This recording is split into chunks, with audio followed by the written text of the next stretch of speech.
সালামুন আলা ইবাদিল্লাহিল্লাযীনা ইসতাফা আম্মা বা'দ আউযু বিল্লাহি মিনাশ শাইতানির রাজীম বিসমিল্লাহির রাহমানির রহিম ইকরা বিসমি রাব্বিকাল্লাযী খলাক আবু বকর সিদ্দিক বাদল বাদজার উদ্যোগে আয়োজিত নুরানি প্রদর্শনী মাহফিলের সম্মানিত সভাপতি সাহেব, প্রধান অতিথি ও বিশেষ অতিথি ও বৃন্দ, সুদক্ষ পরিচালিকা, আজকে আমার আলোচনার বিষয় ইলমের গুরুত্ব ফজিলত।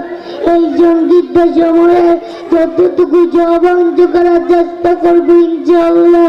চারিদিকে যখন অন্যায়, বিচার, জুলুম, নির্যাতন, অবাচার, অনাচার, অত্যাচার, নির্বাচিত গোটা সমাজ, আধুনিক শিক্ষা যখন রক্ষা পাইতে সন্ত্রাসী অপরাধী ইসলামী বিদ্রোহীদের হাতে, ঠিক এমন সময় ইলমের গুরুত্ব সম্পর্কে অত্যন্ত দাবিদার বলে আমি মনে করেছি। আল্লাহ তাআলা মানুষকে সৃষ্টি করেছেন আল্লাহ তাআলার ইবাদত করার জন্য, অন্য কারো ইবাদত করার জন্য না। পাশাপাশি আমাদের বুঝতে হবে হক বাতিল, হালাল হারাম, নেক পাপ, ভালো মন্দ ইত্যাদি। সুতরাং আমি বুঝতে পারলাম না ইলমের গুরুত্ব পরিসীম। ইলমের গুরুত্ব সম্পর্কে আল্লাহ তাআলা বলেন ইকরা বিসমি রাব্বিকাল্লাযী খলাক, পড়ো তোমার প্রভুর নাম কি যিনি তোমাকে সৃষ্টি করেছেন। এই আয়াতে আল্লাহ তাআলা উদ্দেশ্যে বলেছেন যে ব্যক্তি জ্ঞান অর্জন করে এবং জ্ঞান অর্জন করে না তারা কোনো সময় করতে পারে না। সর্বকালে জ্ঞান অর্জনকারীকে অজয় আকিমতে যথেষ্ট দেওয়া হয়েছে থাকবে ইনশাআল্লাহ। বিশ্বনবী সাল্লাল্লাহু বলেন তালাবুল ইলমি ওয়ারিদাতুন আলা কুল্লি মুসলিম, ইলম দিনী তলব করা প্রত্যেক মুসলমানের উপর। এই আমার হাদিস দ্বারা বুঝতে পারলাম। সুতরাং জ্ঞান অর্জন করা ফরজ, সুতরাং ইলমের গুরুত্ব পরিসীম। সম্মানিত উপস্থিতি, আসুন আলোচনা করা যাক ইলমের গুরুত্ব ফজিলত সম্পর্কে। রাসূল সাল্লাল্লাহু বলেন যদি কোনো ব্যক্তি বাড়ি থেকে বের হয় করে আলাদা ব্যক্তি দিলাম শিক্ষা করে এর উপর আমল করে আল্লাহ তাকে জান্নাত দান করবেন। কিয়ামতের দিন এর মাথার ভিতর নূরের পোশাক পরিয়ে দিবেন এবং নূরের মুকুট পরিয়ে দিবেন।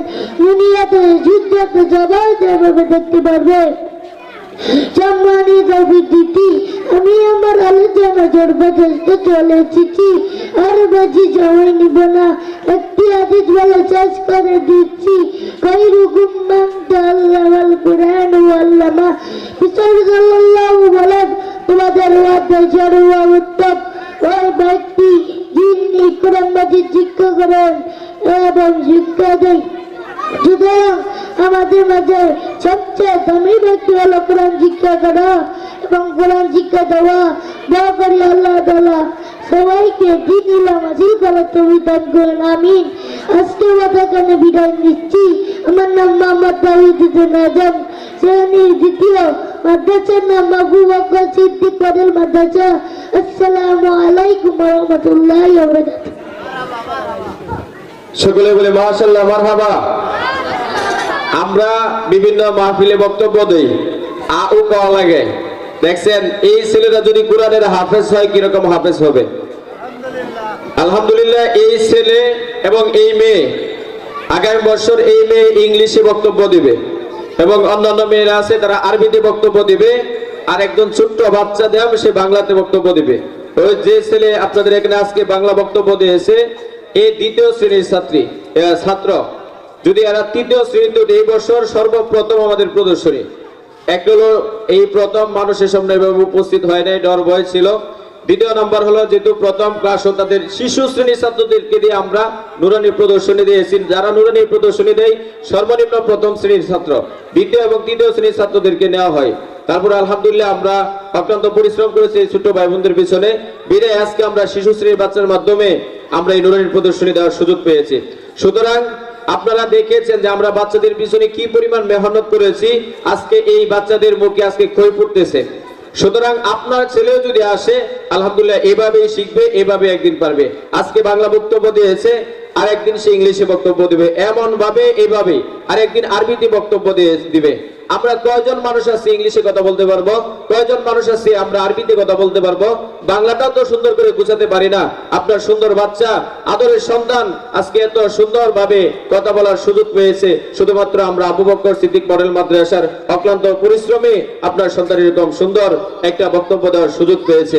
এই জন্য আমি প্রত্যেকটা অভিভাবককে অনুরোধ করব, আপনার সন্তানকে মানুষ করেন এবং আমাদের হাতে দিন, ইনশাল্লাহ আমরা অক্লান্ত পরিশ্রমের বিনিময়ে আপনার সন্তানকে প্রতিষ্ঠিত করে দিব। বিশেষ করে আপনারা জানেন যে আগেকার সময় বাচ্চাদের প্রতি তেমন যত্ন ছিল না, এখন বাচ্চাদের প্রতি আমাদের অনেক যত্ন এবং বাচ্চাদের পিছনে আমরা অনেক শ্রম দিই, অনেক খরচ করি। সুতরাং আমরা চাই যেন আপনার সন্তানটা বাড়িতে বসে এরকম ভালো শিক্ষা অর্জন করতে পারে। সুতরাং আমি আর দেরি করছি না, তো এই পর্যায়ে আবারও অনুষ্ঠান প্রদর্শনী চলতেছে।